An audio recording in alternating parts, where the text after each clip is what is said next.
కేవలం 7,999K up to 10 kgs వరకు బరువు తగ్గి అధిక బరువు నుంచి వచ్చే ప్రధాన సమస్యలను దూరం చేసుకోండి. శ్రీనివాస మంగాపురం స్టార్ హీరోలను వాళ్ల వారసులను ఆలోచించుకునేలాగా చేసిందా? ఘట్టమనేని ఫ్యామిలీ నుంచి జయకృష్ణ వచ్చినా ఆడియన్స్ ఎందుకు పట్టించుకోలేదు? శ్రీనివాస మంగాపురం రిజల్ట్ బాలకృష్ణ, మహేష్ బాబు, పవన్ కళ్యాణ్ వారసులకు ఏమని వార్నింగ్ ఇచ్చింది? త్వరలో తెరపైకొచ్చే క్రేజీ వారసులు ఏం తెలుసుకోవాలి, ఏం నేర్చుకోవాలి, ముఖ్యంగా స్టార్స్ నేర్చుకోవాల్సిన లెసన్ ఏంటి? ఈ స్టోరీలో చూద్దాం. ఘట్టమనేని ఫ్యామిలీ నుంచి వచ్చిన మూడో తరం హీరో జయకృష్ణపై సూపర్ స్టార్ ఫ్యాన్స్ చాలా ఆశలు పెట్టుకున్నారు. సూపర్ స్టార్ కృష్ణ పెద్ద కొడుకు రమేష్ హీరోగా నటించినా నిలబడలేకపోయాడు. వారసుడు జయకృష్ణ ఎంతో మూవీలో చిన్నప్పటి మహేష్లా నటించి శ్రీనివాస మంగాపురంతో హీరోగా పరిచయమయ్యాడు. స్టార్ ఫ్యామిలీ బ్యాక్గ్రౌండ్ ఉన్నా ఇది ఏమాత్రం ఉపయోగం ఉండదని శ్రీనివాస మంగాపురం చెప్పకని చెప్పింది. సినిమాను 10 కోట్లకు అమ్మితే ఇప్పటివరకు 3 కోట్లు మాత్రమే వచ్చింది. సినిమా రిజల్ట్, హీరో యాక్టింగ్ రాబోయే వారసులకు పెద్ద వార్నింగే ఇచ్చింది.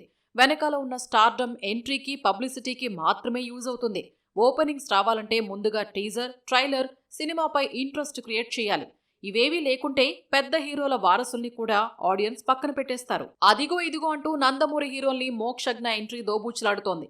స్టార్ వారసులందరూ 25 ఏళ్లకే తెరపైకి వస్తుంటే మోక్షజ్ఞకు 33 ఏళ్లొచ్చినా ఎప్పుడు ఎంట్రీ ఇస్తాడో తెలియడం లేదు. సినిమా అంటే, యాక్టింగ్ అంటే ఫ్యాషన్ ఉండాలి.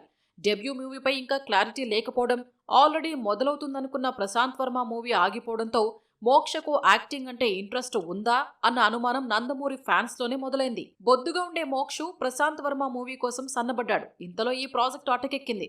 రీసెంట్ గా కనిపించిన మోక్షు మళ్లీ వెయిట్ పుటప్ చేశాడు. ఒకవేళ ఎంట్రీ ఇస్తే మాత్రం యాక్టింగ్ లో స్కిల్స్ చూపించాల్సిందే. పర్ఫార్మెన్స్ వీక్ గా ఉంటే రైవల్ టీం ట్రోలింగ్ చేయడానికి రెడీగా ఉన్నారు. నాన్నకు స్టార్డమ్, ఫ్యాన్ ఫాలోయింగ్ ఫుల్ ఉంది. డెబ్యూ మూవీతోనే తమకు క్రేజ్ ఇమేజ్ వచ్చేసిందని వారసులు అనుకుంటే ఫ్లాప్ లో కాలేసినట్టే. వెనకాల ఎంత పెద్ద బ్యాక్గ్రౌండ్ ఉన్నా సరే తామేమిటో నిరూపించుకోవాలి. సినిమా రిజల్ట్ ఎలా ఉన్నా యాక్టింగ్ బాగా చేశాడు అన్న పేరు తెచ్చుకోవాల్సిందే. ఇంటి పేరు చెప్పుకుని పాతుకుపోతామని కళ్ళు కంటే నిలబడ్డం తర్వాత సంగతి.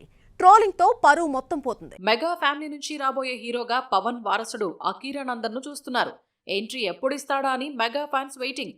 ఈ వారసుడు బయట కనిపించినా, ఏ వీడియో వచ్చినా అకీరా హీరోగా వస్తున్నాడని ప్రచారం సాగుతోంది. ఈ మెగా వారసుడు ఎప్పుడు వచ్చినా మెగాస్టార్స్ అండదండలు ఉన్నా అగ్ని పరీక్ష ఫేస్ చేయాల్సిందే. మెగా వారసుడు అకీరా మామూలుడు కాదు, మల్టీ టాలెంట్ ఉంది. ఎన్నికల్లో జనసేన విజయం సాధించిన టైంలో పవన్ సినిమాల్లోని డైలాగ్స్ ను, ఎలివేషన్ సీన్స్ ను ఎడిట్ చేసి వీడియో తయారు చేశాడు అకీరా. కర్రసాములో మంచి ప్రావీణ్యం సంపాదించాడు. సంగీతం నేర్చుకుని ఆ మధ్య యానిమల్ మూవీలోని తండ్రి సాంగ్ ను పియానోలో ప్లే చేశాడు. అమెరికాలో యాక్టింగ్ కోర్స్ చేశాడు. వారసత్వంలో అనేది సినిమా సెట్ చేయడానికి మాత్రమే ఉపయోగపడుతుంది. అన్న కొడుకు జై రమేష్ సినిమాతో మహేష్ కు అర్థమైంది. వారసుడు గౌతమ్ ను హీరోగా పరిచయం చేయాలన్న ఆలోచనలో ఘట్టమనేని ఫ్యామిలీ ఉన్నా సక్సెస్ కొట్టడం అంత ఈజీ కాదు. మహేష్ అందంతో గౌతమ్ ను పోల్చి చూడలేం. ఘట్టమనేని వారసత్వాన్ని నిలబెట్టాలంటే యాక్టింగ్ ను మాత్రమే నమ్ముకోవాలి.